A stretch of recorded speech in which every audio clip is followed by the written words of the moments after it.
SwayamPrabha. Digital India. Educated India.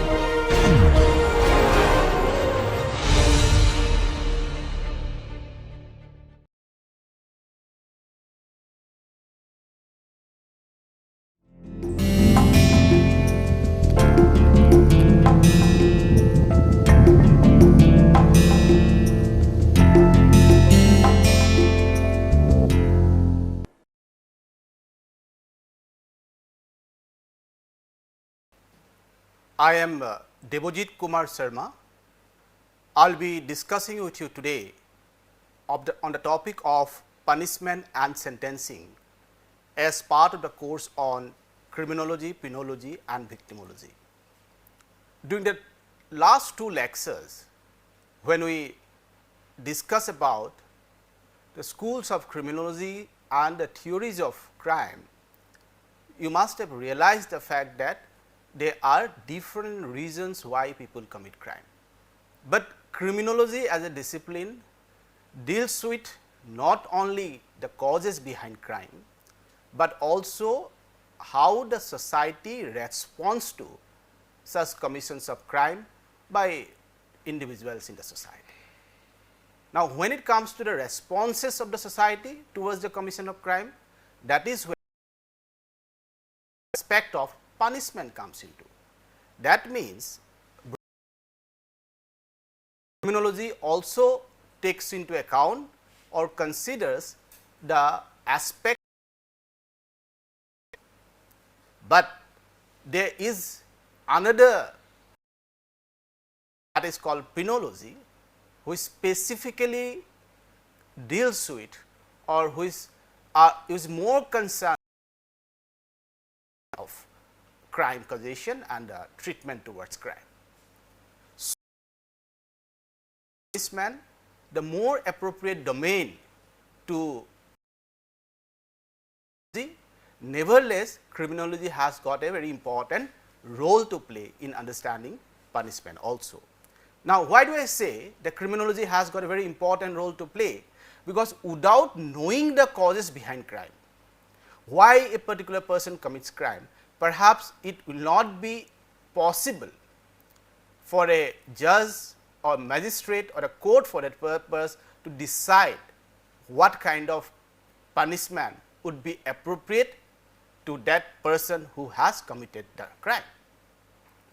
Now, this is where perhaps you can draw a reference from the positivist school of criminology, which lays down that there are different reasons of people committing crime, and accordingly it is also needs to be understood that the punishment have to be devised or how a particular person has to be punished, considering all the factors, considering different streams of thinking regarding responses of the society towards punishment, maybe considering the theories of crime causation. Now, taking into account or after considering all such factors, the court has to decide on the quantum of punishment or the type of punishment to be imposed. That is a very important background that we need to take cognizance of. Similarly, the term punishment not only connotes imprisonment. I repeat, the term punishment not as only connotes imprisonment or sentencing. Now, when I make use of the term imprisonment, essentially it refers to if somebody is put behind the bars.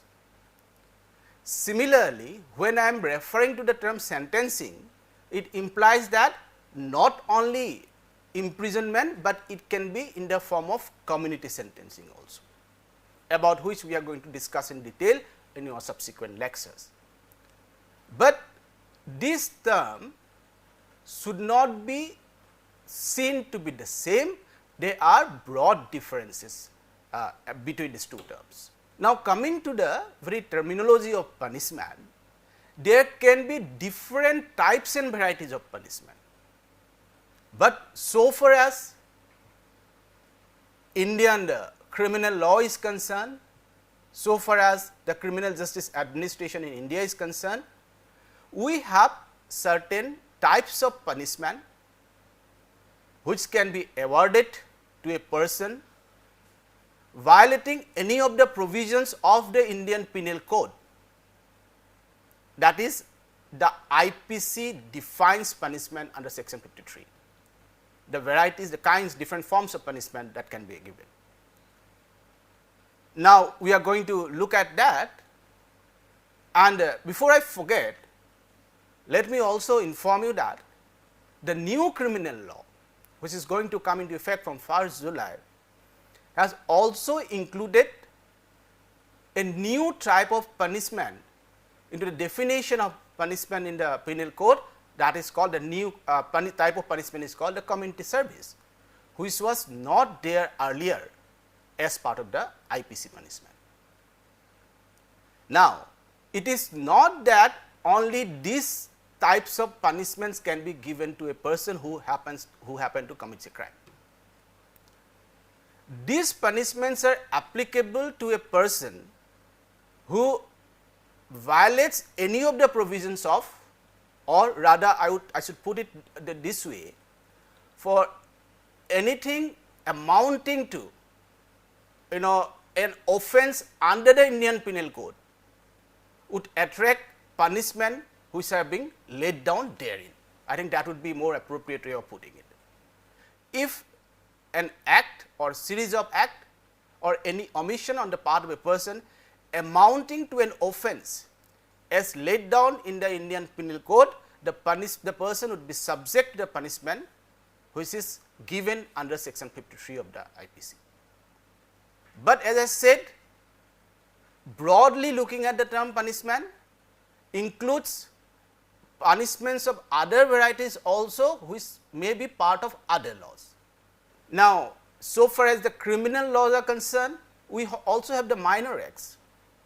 That is why one of the provisions in the IPC is that wherever special and local laws are applicable or those are in force, IPC will not prevail.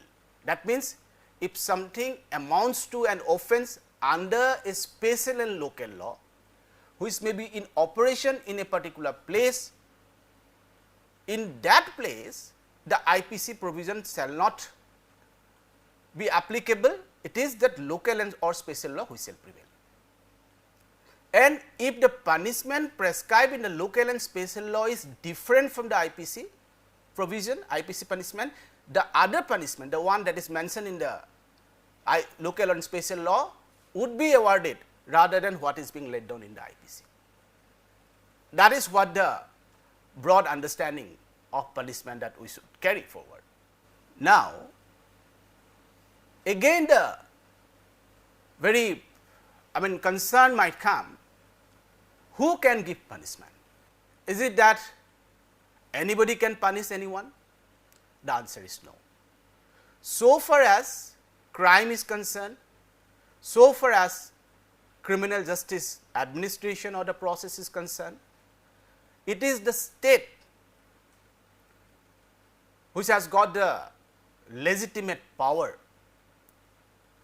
derived from the statutes, that is the Code of Criminal Procedure or the IPC or the evidence law for that purpose. The state draws its legitimacy within the broader ambit of the constitutional principles and the constitutional legality, that it can exercise its power of punishing wrongdoers in the society. Now, the state exercises the power of punishment through one of the most important components of the criminal justice system, that is the court. It is not the police which gives punishment. That power is not being given to police to punish a particular person. The police job ends at the stage of filing of the charge sheet before the court.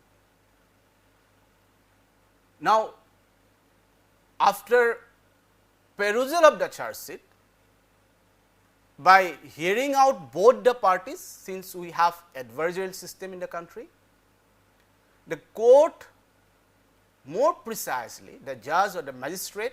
Now, if the person is guilty, the person is convicted. If the person is not guilty, the person is acquitted. That is at the stage of conviction. But at that stage, what may not be decided is the what kind of punishment to be awarded. That is the two aspects pertaining to punishment. The first prerequisite for punishment is that a person has to be found to have committed an offence. If we take the example or reference of IPC, of any of the offences laid down in the IPC, that has to be proved, that too beyond all reasonable doubt, with all the complicated evidentiary rules that has to be proved, without which the person is always presumed to be innocent until proven guilty. That is one of the features of the system that we have adopted or we follow. Now, after this, if on that standard of proof, if it is found that the person has actually committed the wrong, the person would be convicted. Now, conviction itself will not signify that the person is liable for punishment. I will tell you the reason why. There are times when court may release the person on admonition. We are going to look at those parameters separately in our other lectures. Now, in case the court prefers to give punishment to the person, even admonition in case, I mean it is like that part of it, even admonition is also a punishment, nevertheless it is also a punishment. But what I meant to tell you here was that it is not that in every case of conviction the punishment would be given in the terms of imprisonment. That means, in certain cases the person may be released after due admonition. In certain cases the person may be asked to pay fine. Let me tell you, even fine is a type of punishment that you find mentioned in the IPC. That means, punishment is not only that the court has to send the person behind the bars. In case if the court decides to send a person, the court has to even specify what kind of imprisonment the person has to undergo, be it the simple, rigorous, with hard labor, I mean so on and so forth. These parameters are there for the court to decide. But the important thing to be kept in mind here is that on the question of punishment, that is what we are going to see in detail in today's lecture. What is being laid down in the Code of Criminal Procedure is that the person who is being convicted, he has got the right to say. That means, the court has to give a hearing to the person who is convicted and who has to be given punishment. In case court does not hear him or hear her through his or her representative, that is the defense counsel, then that becomes a procedural infirmity. That may also amounting to violation of the principles of natural justice. That means, till the stage the conviction is there, the accused may not have a different say altogether other than the arguments which happens in the cross examination which may take place in the court of law. But once the conviction is confirmed, the question of punishment comes in, the convict or the said person has to be given an opportunity of being heard by the court, because sentence would also or the punishment would also depend on variety of factors. That is why the discretion of the court comes in. It is not that in every case of wrongdoing or every offence under IPC, the court can give the same punishment. It can never happen like that. That is why what is the background of the case, background of the more precisely what is the background of the offender, and what are the other conditions. The person may be the sole breadwinner of the family, person may be ill, the person may be an elderly person, person may have other difficulties relating to health. Now, all those factors have to be considered in the form of separate evidences. Why do I say separate evidences? Because this part of punishment is distinct from the part of conviction. That is why, very importantly, what you find mentioned in the IPC is the maximum and the minimum punishment. There is no any fixed punishment for any offence, and that can never happen. That discretion has to be given to the court, so that the court can take a judicious view of the circumstances and the conditions under which the person has to be given the punishment. And if I have to give an example, in IPC any provision you will find that this particular offence is punishable for up to 10 years or up to 14 years or up to, it can maybe go up to life imprisonment.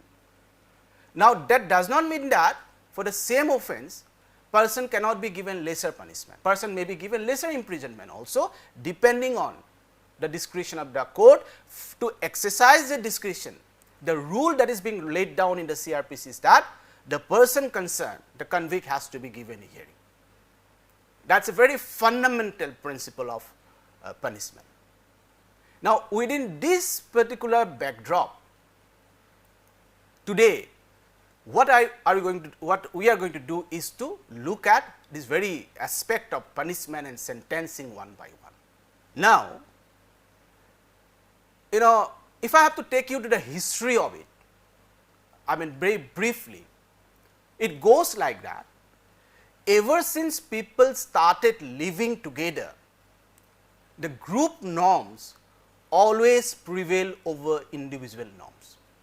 That means, the moment people start living in collective form, the individual volitions and individual wills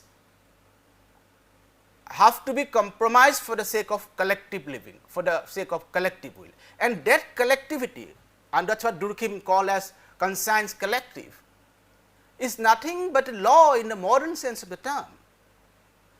Now, what happened was that such group norms in the form of punishment always existed in human civilization.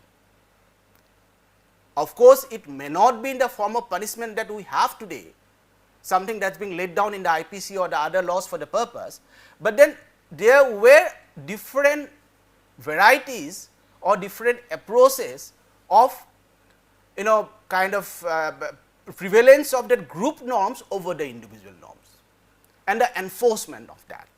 However, if we look at punishment as a process, punishment as a domain, it can said to have emerged with the emergence of modern state and concomitantly with the enactment of laws for that purpose.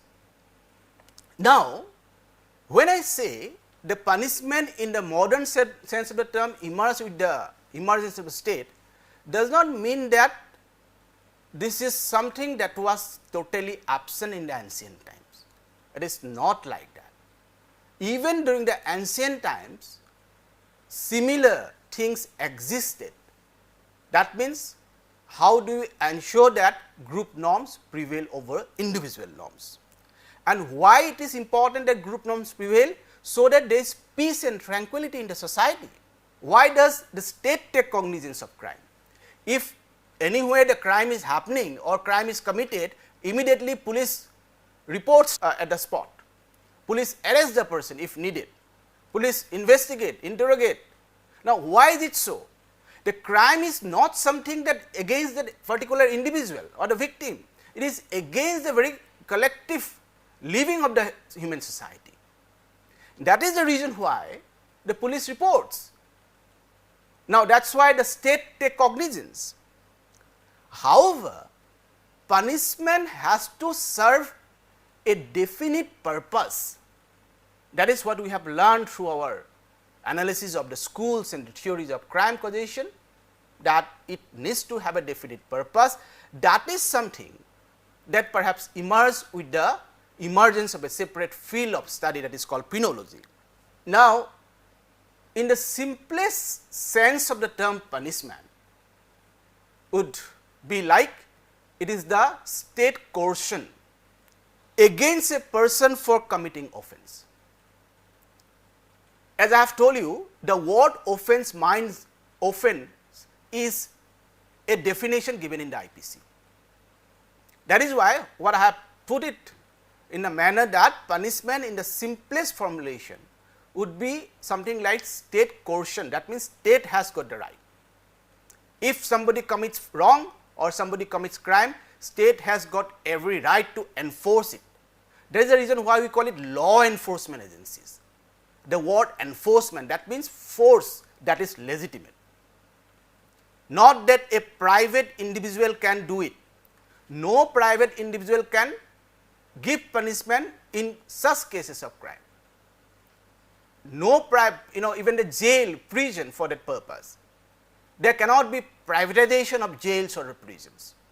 Of course, there could be alternative to imprisonment like community sentencing, but then jails or the prisons cannot be managed by private parties because that is a responsibility of the state. Policing. Policing can never be done by any private person.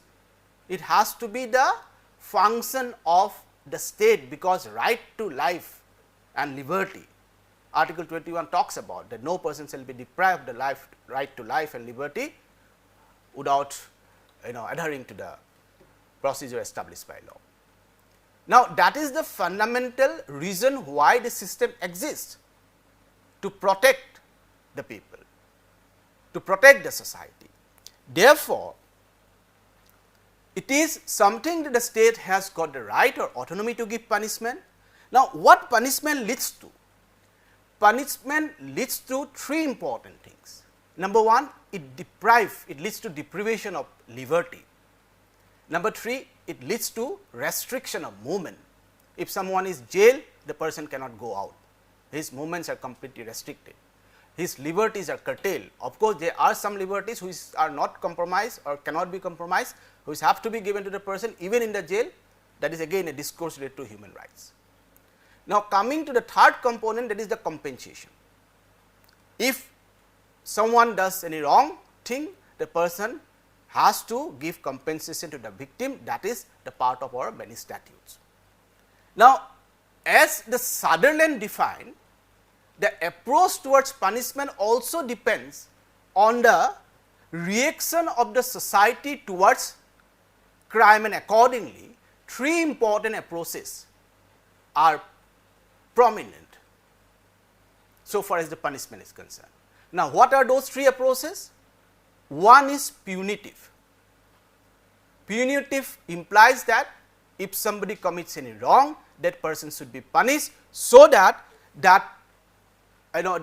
infliction of pain is important on the criminal so that his actions are justified. He deserves it. The person deserves to be punished because the person has done something wrong, he is a bad person, and the infliction of pain through punishment is very important, punitive. Number two is therapeutic. That means the person has been infected with the disease of crime and person should be given treatment accordingly. That is the rehabilitation kind of an approach.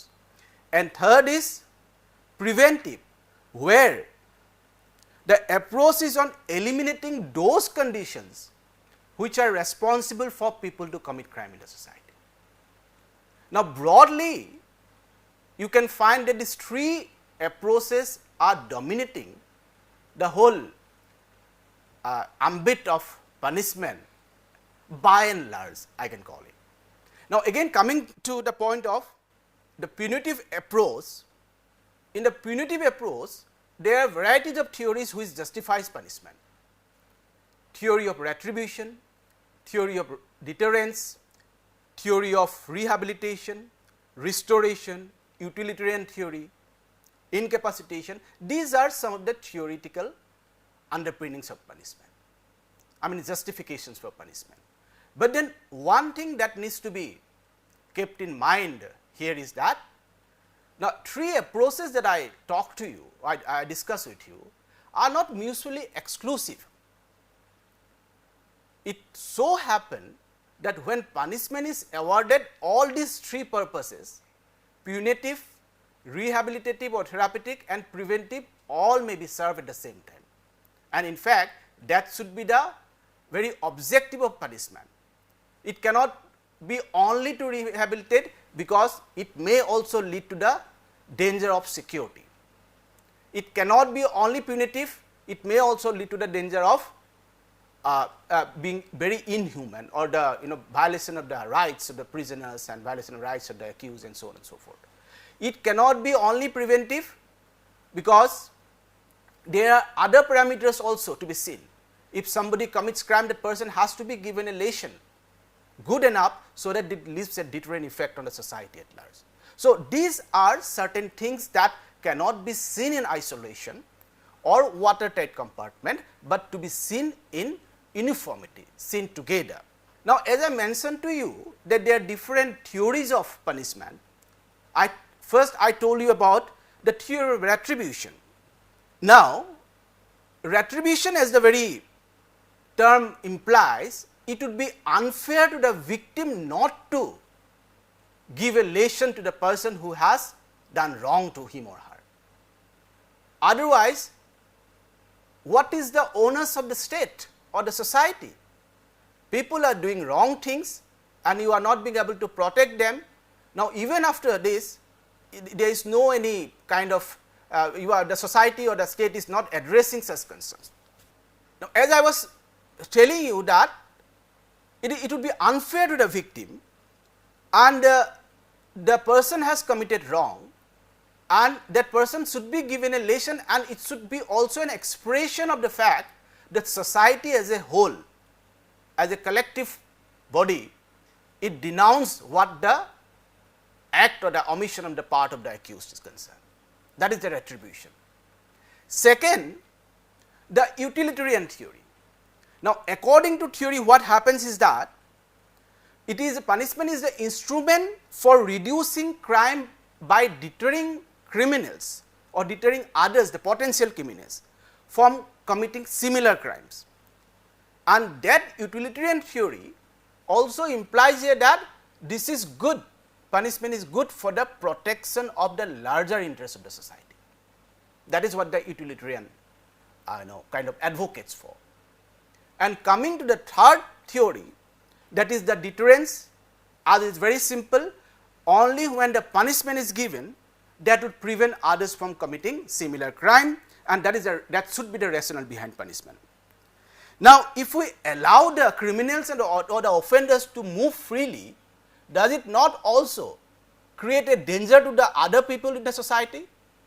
Now, the serious offenders, if they are not kept in the jail or at time they are not confined in the prison, now it may so happen that they will create whole lot of other problems in the society, because it is not only them, they might influence other youngsters also. Now, it so happen that at times when people are landed up in jails, if they get into contact with some of the hardcore criminals, that might also leave an impression in their mind, and eventually they might also become criminals like that. That is the reason why we will find that in the prison kind of different committees will suggest that the kind of prisoners should be separated. Young people should not be kept with adults. Hardcore criminals should be separated from petty offenders and things so on and so forth. Now, this kind of classification is being done so that there is no any contaminating effect over the non-criminals by the criminals, the actual criminal, hardcore criminals.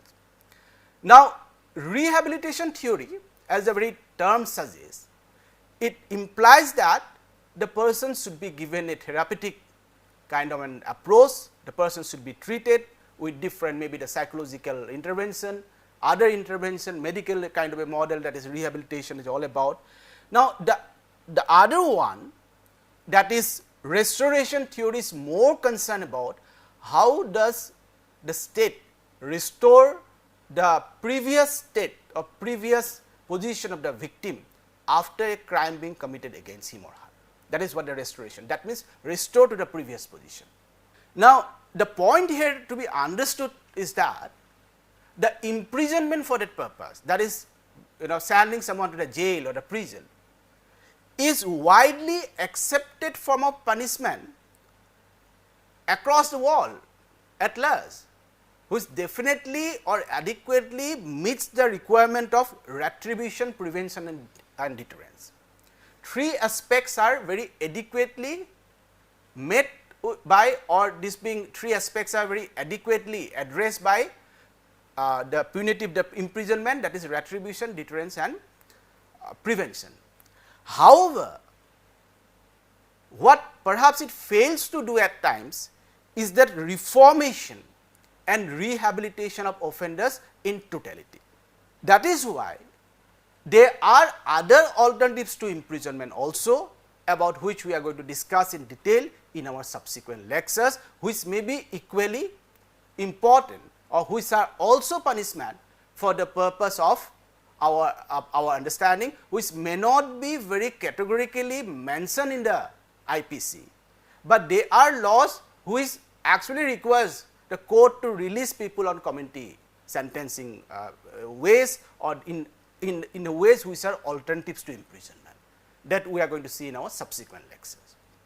Coming to the statutory framework of punishment in India.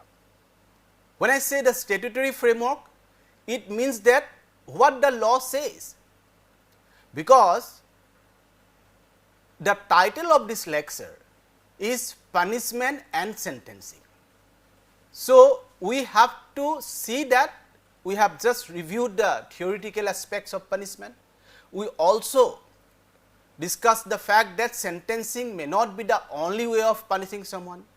We have also dealt with the fact that the state has got every legitimate right to punish someone, and we have also referred to the fact that punishment is not something that state can give, even other entities can also give, but so far as crime is concerned, it is the state which has got the responsibility to do so.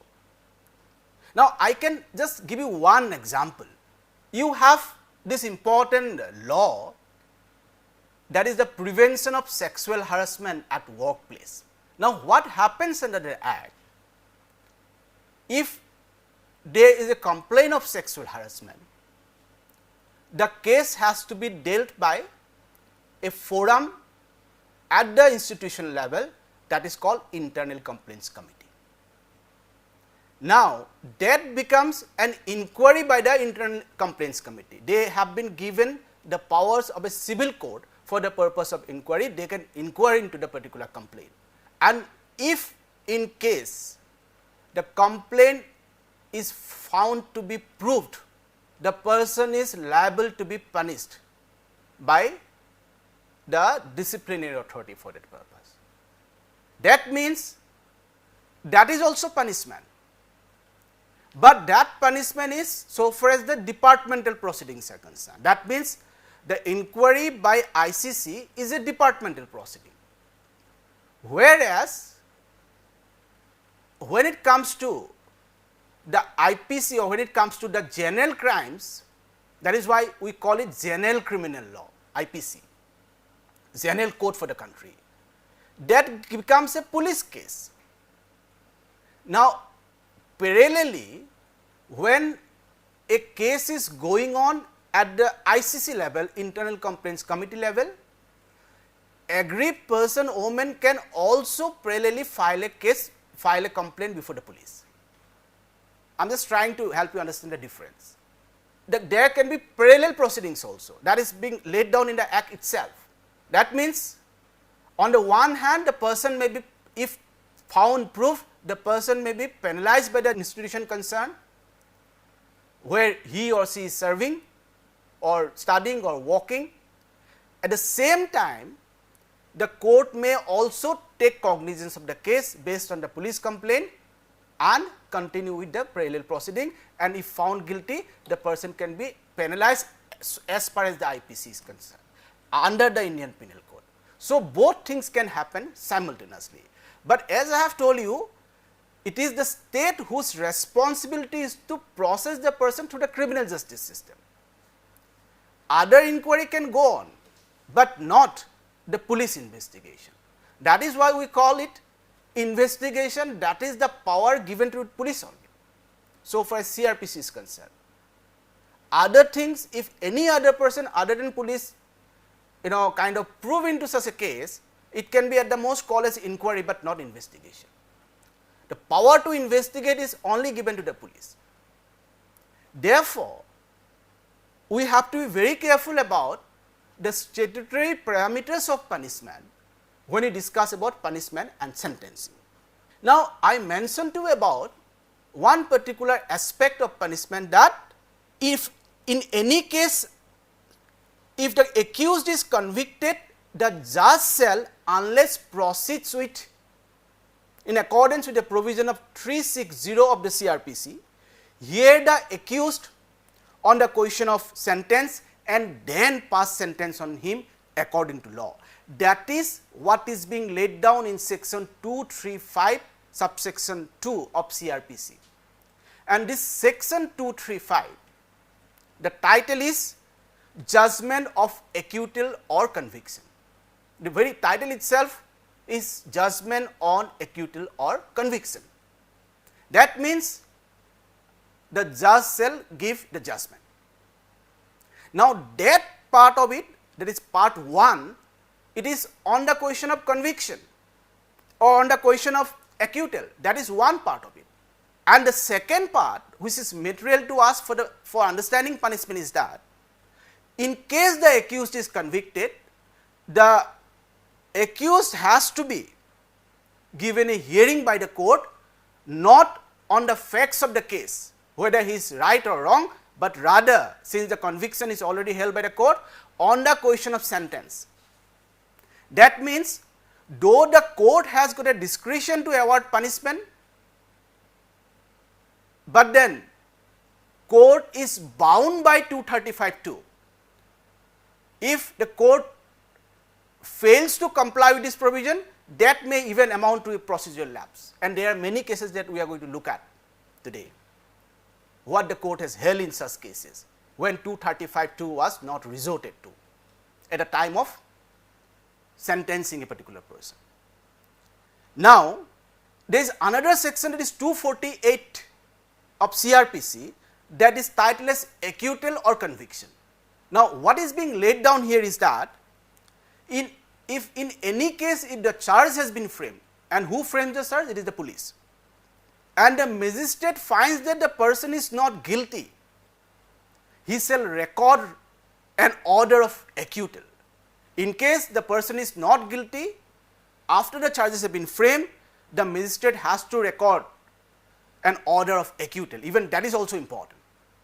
I mean, please see, though it is not punishment, but on the question of acquittal also, the magistrate has to put in writing on record. Now, there is another important section to be taken into consideration, is section 325 of CRPC, which is titled as procedure when magistrate cannot pass sentence sufficiently severe. Now, if a case is being filed before the magistrate, or the parties are there before the court, and the magistrate is hearing their arguments and the other facts and circumstances of the case, and the evidences are being produced, after hearing both the sides, after evidences being adduced sufficiently from both the sides, if the magistrate finds that that particular case is something that he or she is not empowered to handle or deal with, because we have different jurisdiction laid down in the CRPC, that for a particular offence, if the offence is punishable up to more than 7 years, it cannot be dealt by any magistrate up to the level of CJM. That means only the assistant session judge or additional session judge or session judge can deal with. Now, on the facts, on the basis of arguments, on the evidence, we found that such a thing is not possible. On the question of sentence, the particular magistrate need to transfer the case to the CJM, to whom he or she is subordinate. Now, these are some of the checks and balances that I am trying to bring to your kind notice. Similarly, if more than one accused is being produced or tried together, the magistrate considers it necessary to proceed under subsection 1 in regard to such accused, he shall forward all the accused who are in his opinion guilty to the chief judicial magistrate. Now, there is another very important section in the CRPC, that is section 360 CRPC.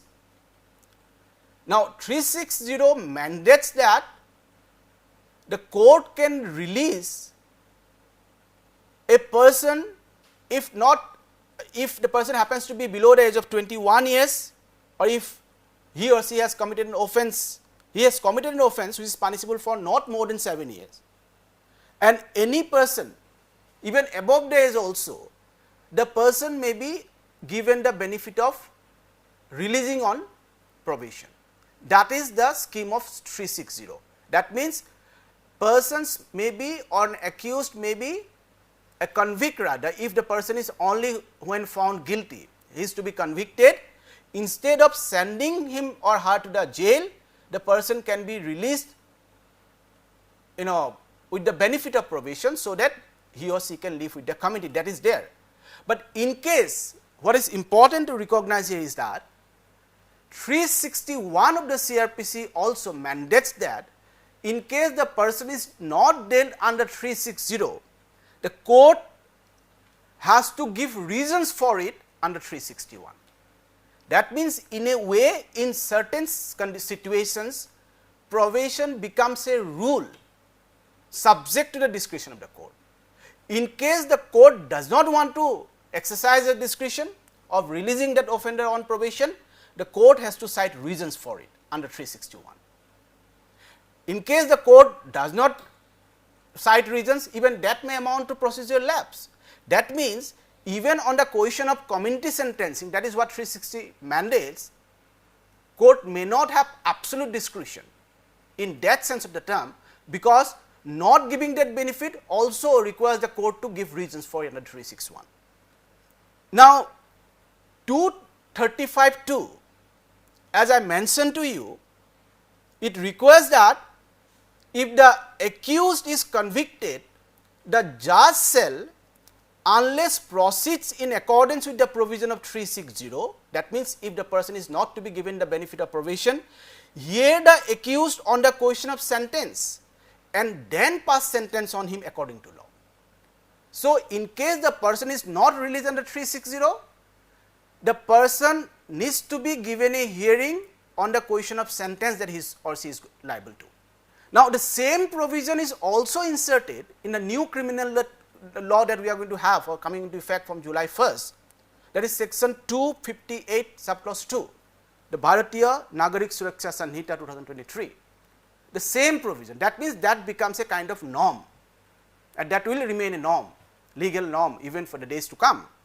But the question arises here, what is the meaning of the word hear the accused on the question of law? Because the court has not defined it.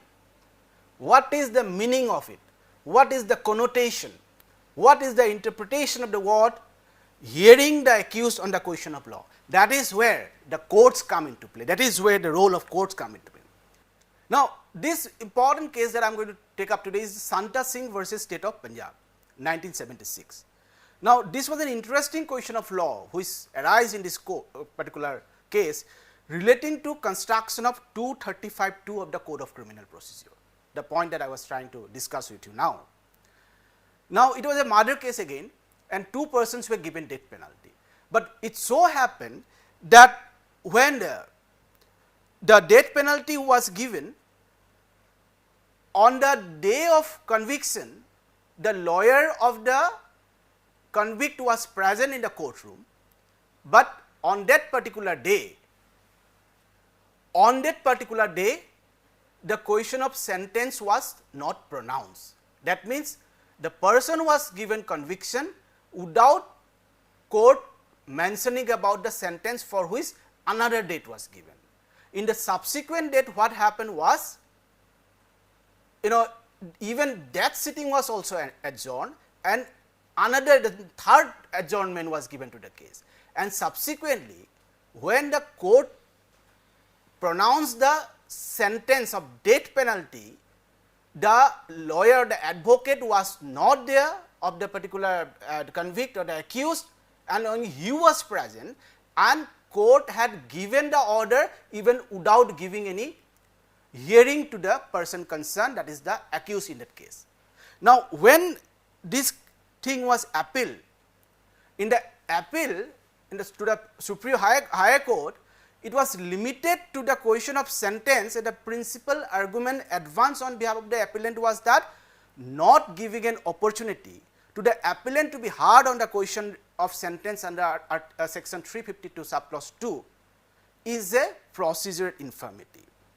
Now, the Supreme Court held that yes, it is indeed a great lapse.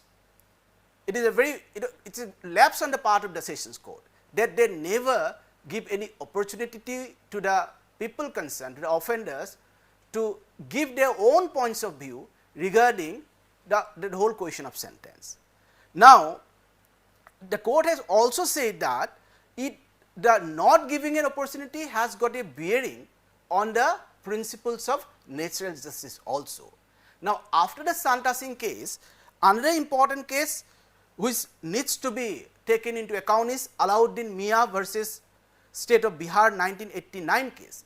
Now, in that case also the similar thing happened, and when the persons were not given the hearing what is required under section 235 subsection 2, now court has held that the choice of sentence has to be made after following the procedure set out in subsection 2 of section 325 of the code. Now, court further held it also has got the aspect of natural justice embedded in it, because not doing it would also amount to violation of natural justice. Now, another very important aspect in the Alauddin Mia's case, the court said, in the apex court said that this provision is salutary and must be strictly followed, and not following it would amount to big procedural infirmity.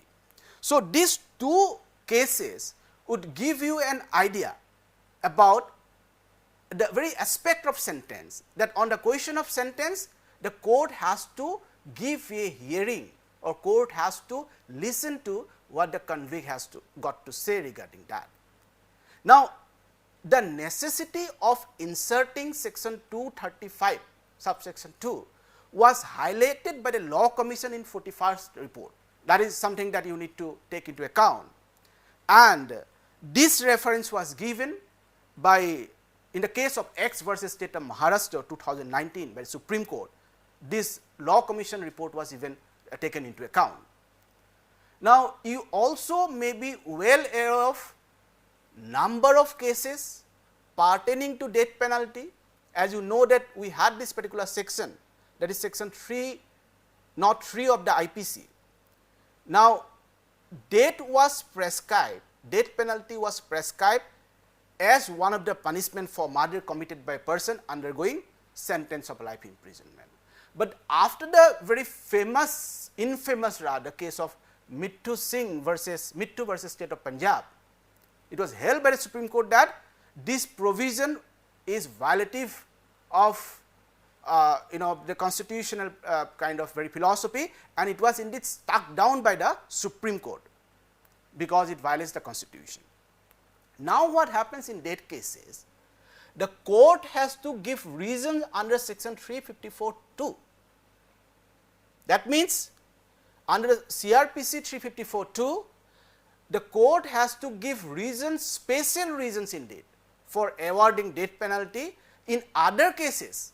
That is, if somebody has to be given other punishment like the punishment for life or imprisonment of term 10 years, or any similar imprisonment up to 7 years, the court has to give reasons for it, more than 7 years. But in case of death penalty, what the requirement is that the special reasons have to be given. Now, when it comes to death penalty, the Machi Singh versus State of Bihar, that is another very important case, where the rarest of rare doctrine was pronounced by the court.